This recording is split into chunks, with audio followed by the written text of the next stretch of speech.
Welcome to a video for ThisIsLifestyle.com.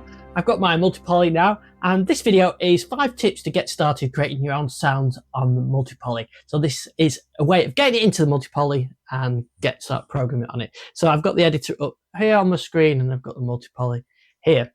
Incidentally, that was the sound that I created after a couple of hours work on the multi-poly. So it's the kind of thing you can do with it. You can create these big layered complex sounds, and you can also make nice simple sounds as well. So 5 tips. First one is probably the most important one, is get the editor. This is the multi-poly editor librarian. So go to Korg.com and download it. So go to Korg.com, go to the multi-poly, or just search for the multi-poly editor and download that, Mac and PC, and then install and run that. And this is what you get. It's the librarian, so you can view all the sounds by categories. You've got all the notes and things like that. So what you can do as well is you can read the notes of the patch designers, so you'll see a lot of information in there as well. So I definitely recommend that as your number 1 tip. Get that installed and get that connected up with your multi-poly, and that applies to all the mod wave and the wave state as well. It's definitely my first tip. Get that installed. So the second tip is to get one of the presets and really take it apart and have a look how they've created it. So find one that sort of ticks the box of a sound you like. So and there are many on here. So maybe I'll look at one of the complex ones, but you could look at one of the simple ones as well. So I happen to like this one here. This is a sort of Tangerine Dream style one.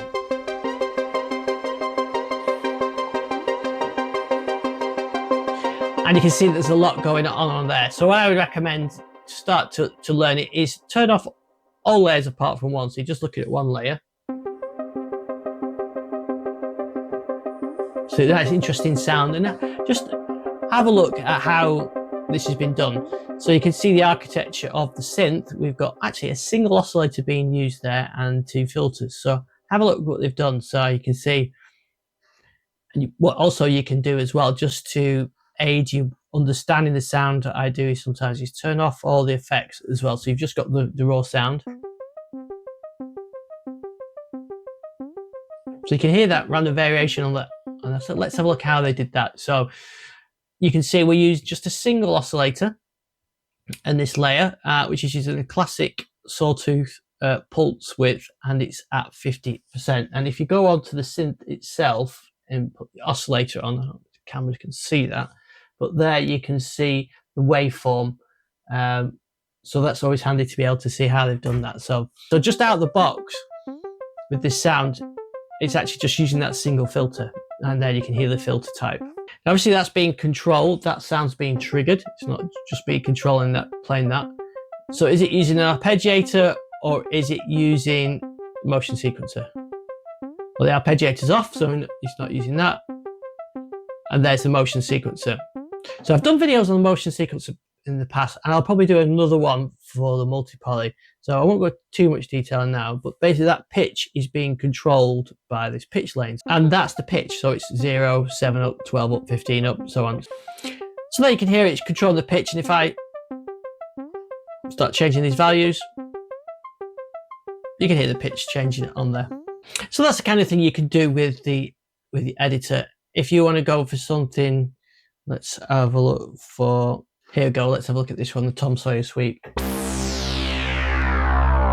great patch that. You can hear this, here you can see it's using 2 sawtooths and a single filter. So the work's being done on there. So if I just go and, in fact, it's got no effects on it as well. So you can see no effects on there, 2 oscillators. There's 1 oscillator. No oscillator. So can you see that the work's been done by the filter there, that sweep, and we can have a look and see there that the filter is being controlled by the filter A envelope, and you can use a mod wheel on it as well. So we go to envelopes, there you can see filter A, so it's being controlled.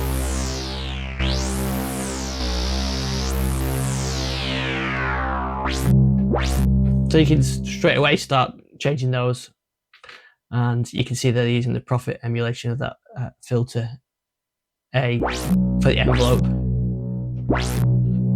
and you can change that. So there you see how you can use the editor to really learn how to do the processing. So tip number 3 is make a simple sound.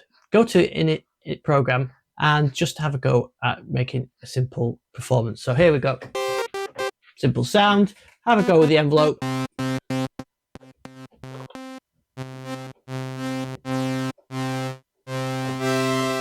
Start playing about with it and you get a feel with it.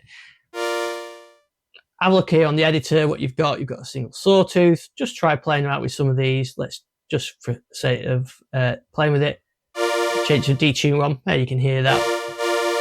Maybe that's a bit too much, so you turn that down.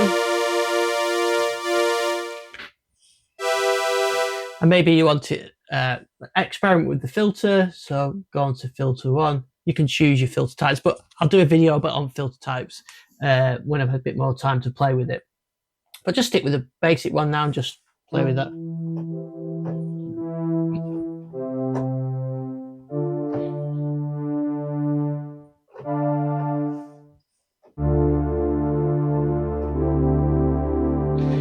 Straight away you get into nice pad sounds.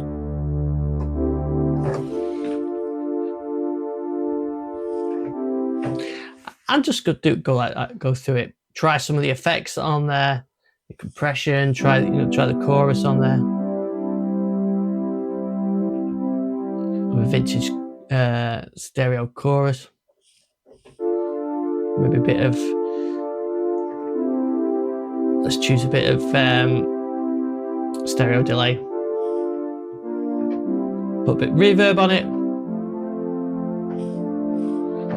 And so start building up, and then have a look at, you can do it directly on the synth or you can do it through the editor, but you could say, oh, that detune. So just have a play about these things, save them, and then what I always do is save it as a program, and then you can incorporate it in your performances later. So the basic concept with this, and I've got actually a video for the mob wave and the wave state that's exactly the same, is all these little components you can save. So if you can save these effects if you start modifying them, but let's look at look at this program. I could just call this simple pad, give it a name. I always give it a synth category or whatever category it suits, but always user as well. You can put some notes in there if you want. So that's saved you as a simple pad layer. So then when you're making another sound at another point in time, you could load that in then and combine it. So you can save the whole performance. So let's have a look at one I created earlier. I created a sweep. So so there's a sweep. I can now combine that with the pad.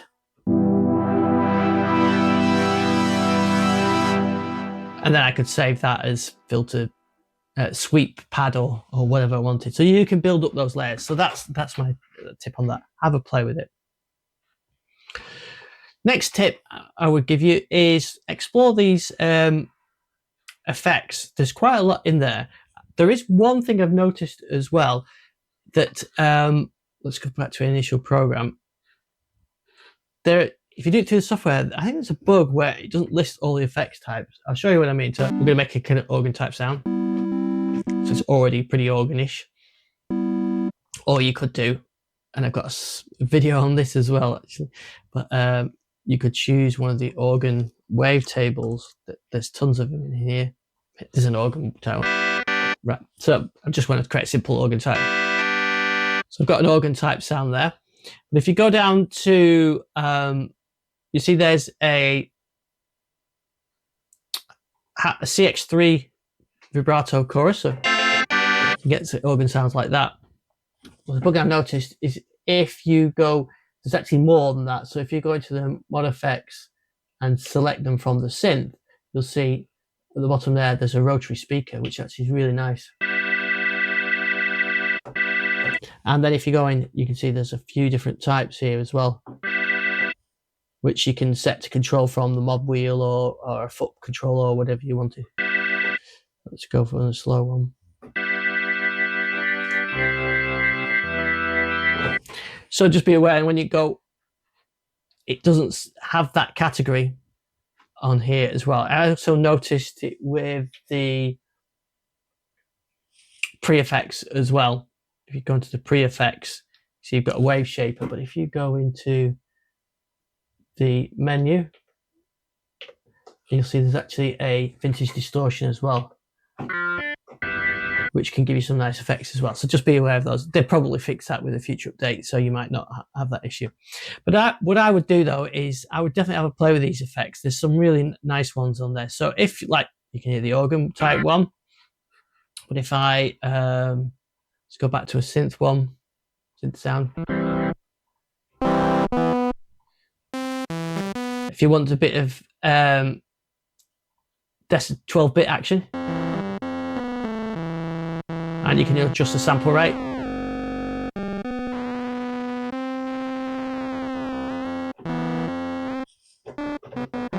So you can do that kind of thing. There's model guitar amps.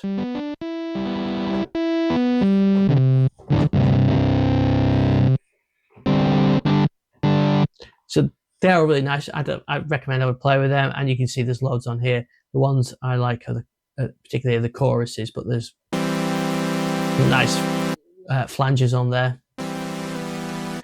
Then you've got, let's just stick to a chorus for now. Then here you can see you've got tape echo, and you've got different echoes, and then you've got a whole reverb section. The reverb is for all 4 layers, so each one's got its own send as well, and you can see there's loads of reverbs in there. Not all. You see there's a lot of different ones in there.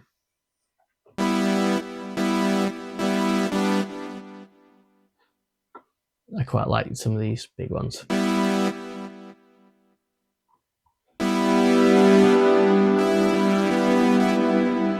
Mastering Q as well, so that you can also give that a play. So that's my tip of the effects. Just have a play with them. Really, it applies to all of the synth. Just have a play. We've got ring modulation. We can do sync, cross modulation. So you can play about the other things like the CMT voice variation. So this is the modeling technology at Korg use. There's a bit of randomizing, sort of taking effect of modeling analog technology and analog components. So there's a bit of sort of, not everything's precision and straight, and you can control that on there. You've got a whole section with amp modeling as well as filter modeling as well, and you can play with all these filters. So my advice is to play around with it.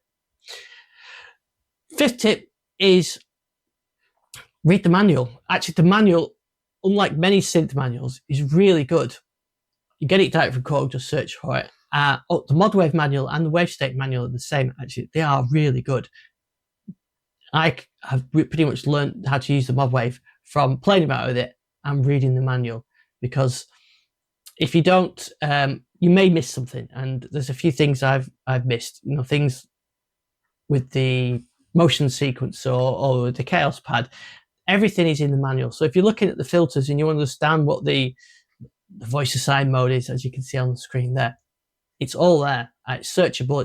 It's a PDF, directly available from Korg. So my 5 tips for getting started with the multipoly is get the editor, get that set up and running, get the manual, have a read of it, look at some of the presets, take them apart, try and work out how they do, simplify them, turn off some of the layers and the effects, and just see how the professionals have done it. Have a go at making your own sound, and then explore the synth, start having a look at the effects and the filters and everything. And then over time, once you start creating sounds, you'll build up that knowledge. I am going to do videos on more in-depth videos. If you've got an idea of what I should look at first, please let me know in the comments. I'll take all your comments into account. So I'm going to start doing some more videos on this over the next few weeks. Also, if you've got any ideas for sound packs you want me to look at, leave a comment as well. I'm going to start working on some sound packs, and I'm going to enjoy doing those. So let me know what you think. If you want a Genesis one, a Pink Floyd one, a Prophet 5 one, let me know. So thanks for watching this video. I really appreciate it. Please like and subscribe. If you do, go on to distortion.com. There's loads of resources for the multipoly, mod wave, wave state, and other synths. There's free sounds available as well. I'll see you on the next video.